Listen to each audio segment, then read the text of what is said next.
Thank you, Mr. Chairman. And a few of us were wondering why this rapidly came up the order paper to become an urgent matter when it hadn't been so important for the government ever since the election in 2008. And in fact, if one looks opposite, I think Colin King might have been here when it was introduced, Peter Dunn obviously, but I can't see anyone else in that court of the House who was actually a member of Parliament at this time the legislation was introduced, and that shows a certain lack of urgency. But then I recognise the fact as to who's now got the portfolio and who wants to get a bit of publicity, because he can feel Ginny Anderson, hot breath of Ginny Anderson, heading towards being the member for Oharu. Because what we've discovered, what we have discovered in the phone calling that we've been making is that the people of that electorate are no longer biddable. They know about Peter Dunn's disgraceful behaviour over a period of about 18 months. They know about his leaking. They know about the leaking that he did of the GCSB report.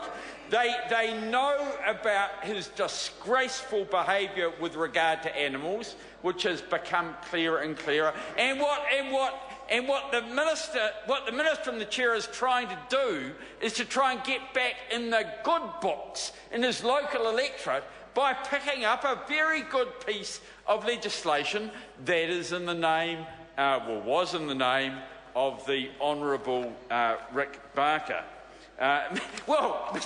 Mr. Speaker, I see it as still in the name of the Honourable Rick Barker. The Honourable Rick Barker has not been a member of this Parliament, Mr. Speaker, since 2011.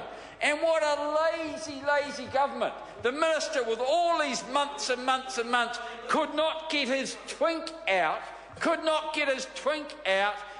out the name on the bill, and to write his own name there, with all the time the government has had to consider this legislation, and the minister, the very lazy minister who is in charge of the bill, who I can see is tweeting away now. I hope it's better than some of the tweets he's done in the last couple of years.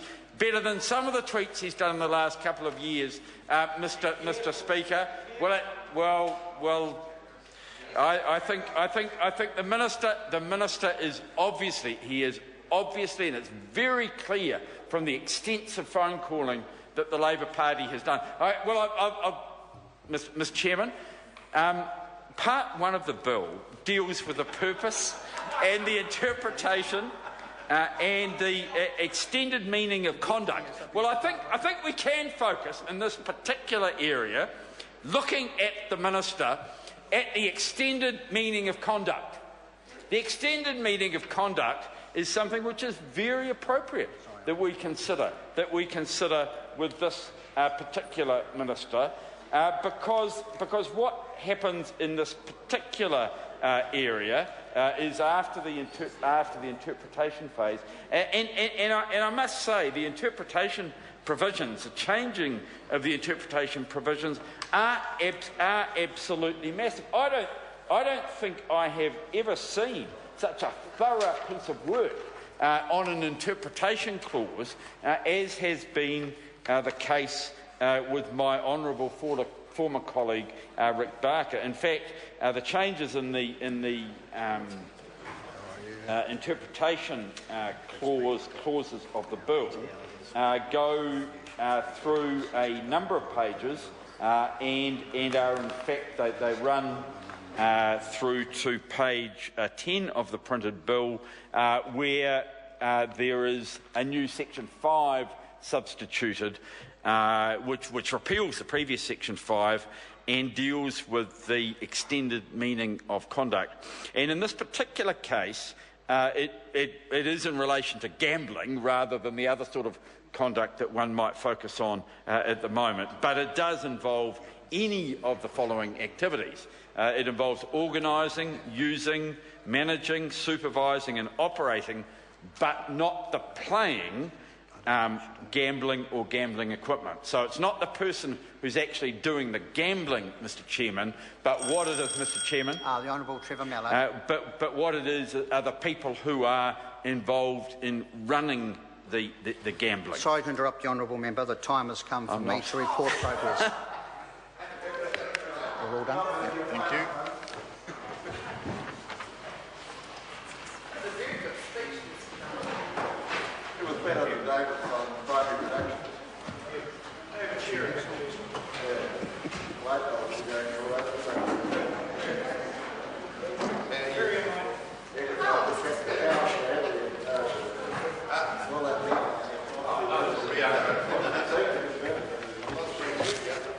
The House is resumed. Mr Chairman. Mr Speaker, the committee has considered the Appropriation 2014-15 Estimates Bill and reports it without amendment. The committee has also considered the Gambling Amendment Bill No. 2 and reports progress. Mr Speaker, I move that the report be adopted. The question is that the report be adopted. Those of that opinion will please say aye. Aye. To the contrary, no. The ayes have it. Honourable Members, the Appropriation 2014-15 Estimates Bill is set down for third reading next sitting day. The Gambling Amendment Bill No. 2 is set down for further consideration in committee next sitting day. Honourable Members, the People's House stands adjourned until 2 p.m. tomorrow, Thursday the 3rd of July 2014. Ka kite anō, haere mai, tō maru i, good evening.